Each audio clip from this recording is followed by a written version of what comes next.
हैं नरेंद्र मोदी। दिल्ली में 7 जून को एनडीए की होगी अहम बैठक। नई सरकार बनाने की जारी है तैयारी।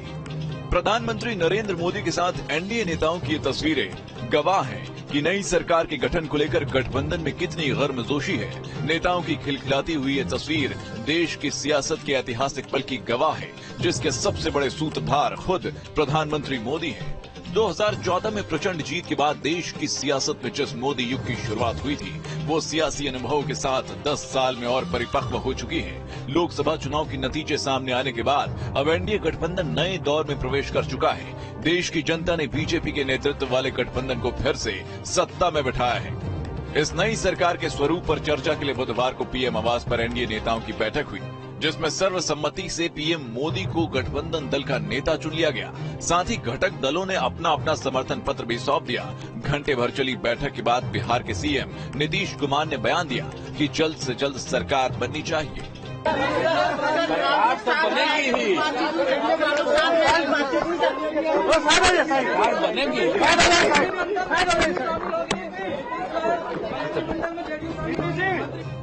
आंध्र प्रदेश में एनडीए का प्रदर्शन बेहतरीन रहा है। यहां बीजेपी के साथ तेलुगु देशम पार्टी ने मिलकर लोकसभा के साथ विधानसभा में भी जबरदस्त प्रदर्शन किया।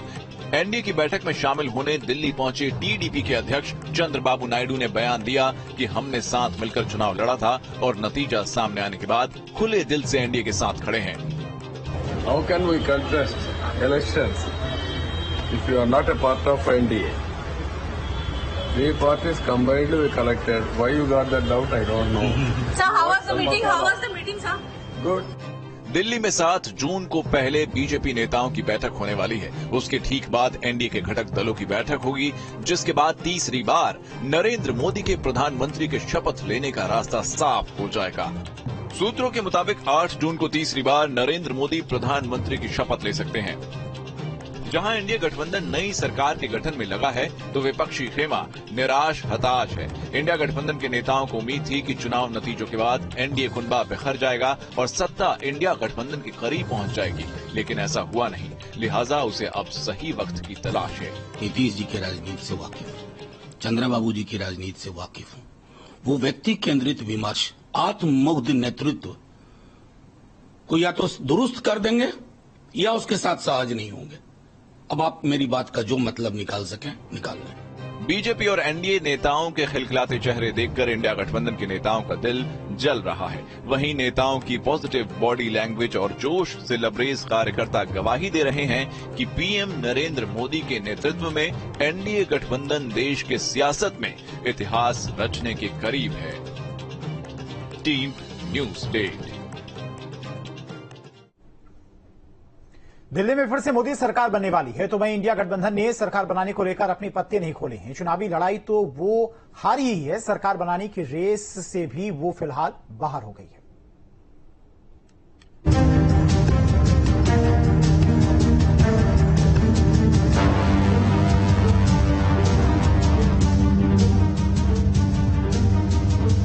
दिल्ली की तस्वीर साफ हो चुकी है। एनडीए सरकार बनाने के लिए तैयार है, तो वहीं इंडिया गठबंधन सही मौके का इंतजार कर रहा है। चुनाव में धमाकेदार वापसी करने के बाद पहली बार इंडिया गठबंधन के तमाम घटक दल के नेता जुटे। कांग्रेस अध्यक्ष मल्लिकार्जुन खड़गे के घर इंडिया गठबंधन की तरफ से अखिलेश यादव पहुंचे, तो वहीं तेजस्वी यादव भी पहुंचे।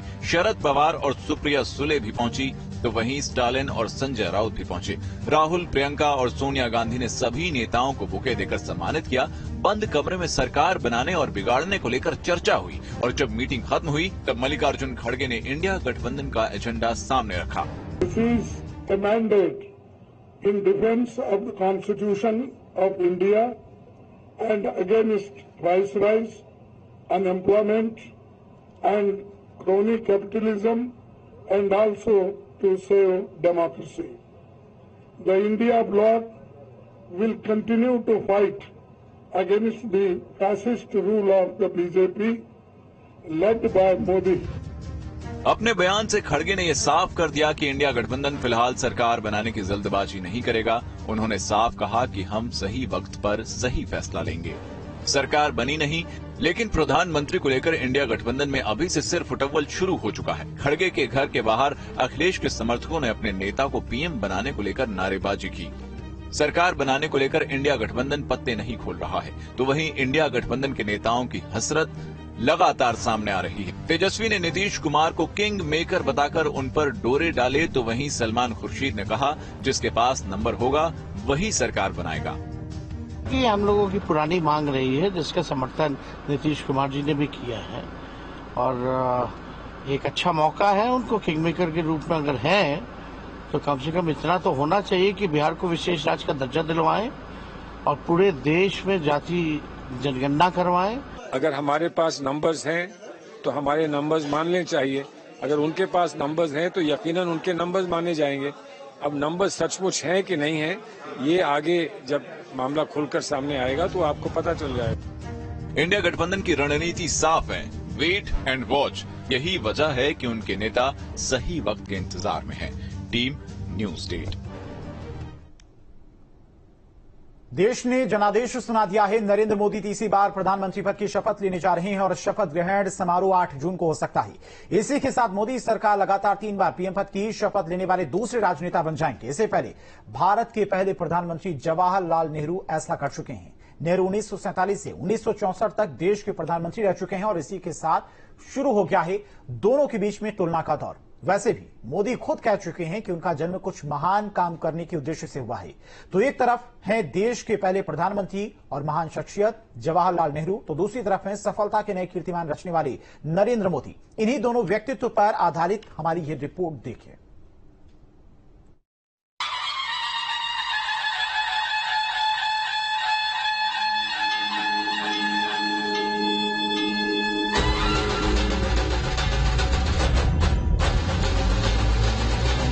नरेंद्र मोदी को लगातार तीसरी बार भारत के प्रधानमंत्री पद की शपथ लेंगे। 4 जून को घोषित हुए लोकसभा चुनाव परिणाम में उनके नेतृत्व में एनडीए गठबंधन को स्पष्ट बहुमत मिला था।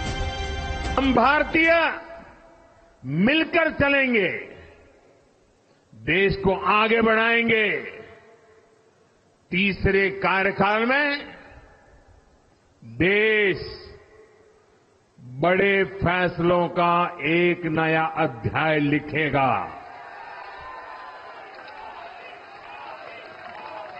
और ये मोदी की गारंटी है। यह वाकई अपने आप में एक ऐतिहासिक पल है। ऐसा करने वाले नरेंद्र मोदी भारतीय इतिहास में दूसरे शख्स होंगे। इससे पहले भारत के पहले प्रधानमंत्री जवाहरलाल नेहरू ऐसा कर चुके हैं। नेहरू साल 1947 से लेकर 1964 तक देश के प्रधानमंत्री रहे थे। उन्होंने कुल 16 साल 286 दिनों तक देश की सत्ता की बागडोर संभाली थी। वहीं नरेंद्र मोदी साल 2014 और 2019 में लगातार 2 बार प्रधानमंत्री चुने गए थे। वहीं इसके बाद 8 जून को नरेंद्र मोदी तीसरी बार देश के प्रधानमंत्री के पद की शपथ लेंगे। मैं नरेंद्र दामोदर दास मोदी ईश्वर की शपथ लेता हूं कि मैं विधि द्वारा स्थापित भारत के संविधान के प्रति सच्ची श्रद्धा और निष्ठा रखूंगा। मैं भारत की प्रभुता और अखंडता का अक्षुण्ण रखूंगा। मैं नरेंद्र दामोदर दास मोदी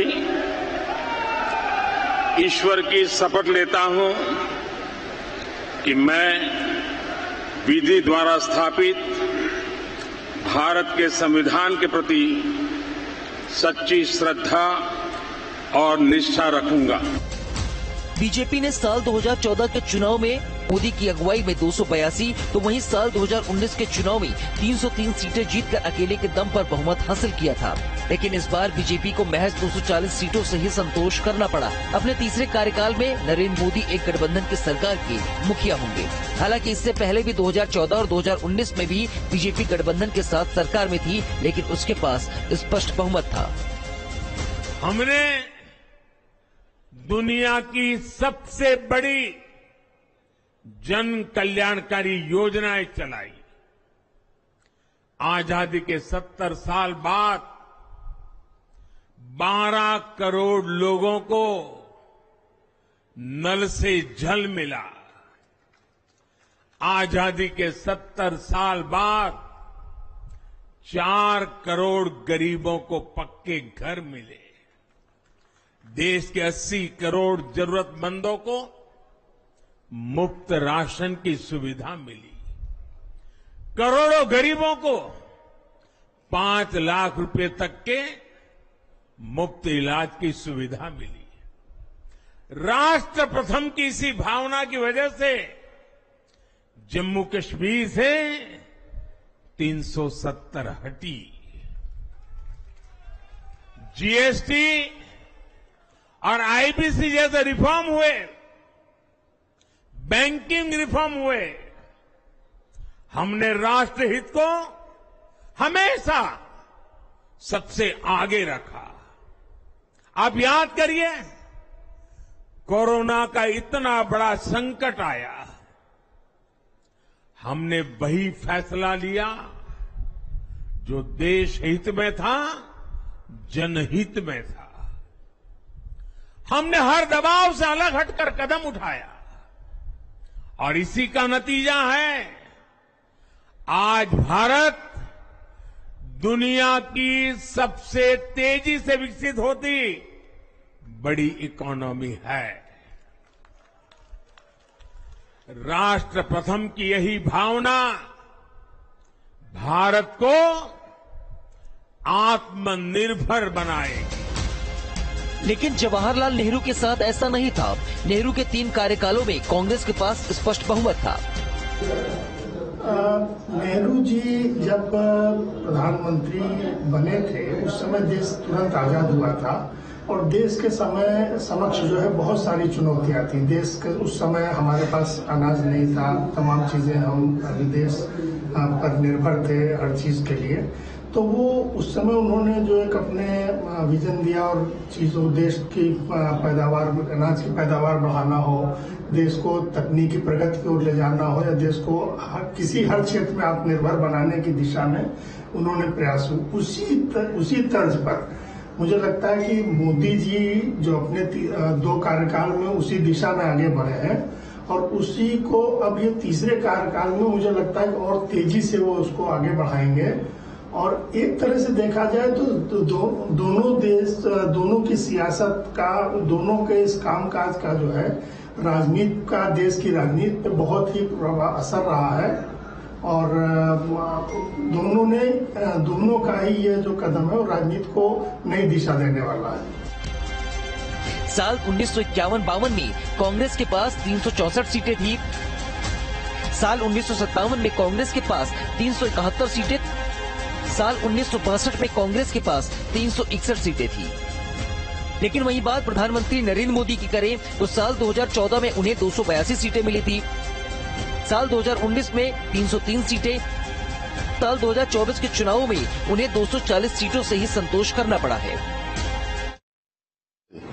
विश्व की 5वें नंबर की अर्थव्यवस्था बनाने का काम इन 10 वर्षों में हुआ। विकसित भारत का संकल्प आदरणीय प्रधानमंत्री मोदी जी के नेतृत्व में एनडीए गठबंधन जिसने पूर्ण बहुमत प्राप्त किया है, उनको तीसरी बार देश का प्रधानमंत्री बनाने के लिए कल एनडीए की जो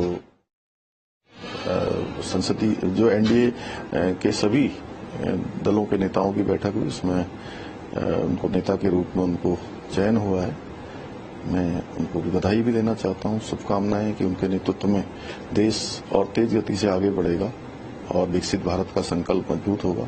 जो विकास की योजनाएं हैं, गरीब कल्याण की योजनाएं हैं, हर वर्ग के उत्थान की योजनाएं हैं, वो तेज गति से आगे बढ़ेंगी। माननीय प्रधानमंत्री मोदी जी को तीसरी बार प्रधानमंत्री बनाने के लिए 5 सीटों पर कमल खिला है और उत्तराखंड में भी अभूतपूर्व तरीके से पिछले 10 सालों में काम हुए हैं। चाहे वो 4 धाम ऑल वेदर रोडें हों, भारतमाला सड़क परियोजनाएं हों, एक कोने से दूसरे कोने को राज्य को जोड़ना हो, स्वास्थ्य की सेवाएं हों या हवाई सेवाएं हों, रेल सेवाएं हों, हर क्षेत्र में काम हुआ है। और उत्तराखंड को 2 लाख करोड़ से भी ज्यादा की योजनाएं पिछले 10 वर्षों में माननीय प्रधानमंत्री मोदी जी के नेतृत्व में मिली हैं और डबल इंजन की सरकार ने वहां पर गरीबों के, महिलाओं के, युवाओं के और किसानों के कल्याण के लिए अनेक कार्यक्रम शुरू किए हैं, अनेक योजनाएं लाई हैं। हमने इन्वेस्टर ग्लोबल समिट भी किया है जिससे नौजवान युवाओं को आने वाले निवेश उद्योग से एक बड़ा रोजगार राज्य के अंदर सर्जित होगा और प्रधानमंत्री मोदी जी के तीसरी बार बनने के बाद ये तेज गति से जो काम हमारे प्रस्तावित हैं वो काम तेजी से धरातल पर उतरेंगे। सर, आज दिल्ली में है, आप प्रधानमंत्री जी से मुलाकात होगी? अभी हमारी पार्टी संगठन की बैठक है और उस बैठक में हम लोग प्रतिभाग करेंगे। मुख्यमंत्री पुष्कर सिंह धामी को आप सुन रहे थे, जिन्होंने सरकार बनाने को लेकर अपनी जानकारी दी है। उन्होंने कहा कि जिन सीटों पर हार हुई उसकी समीक्षा की जाएगी और एक बार फिर से मोदी सरकार देश में बने जा रही है। देश प्रगति के रास्ते पर आगे बढ़ेगा। विकसित भारत का संकल्प मजबूत हो रहा है।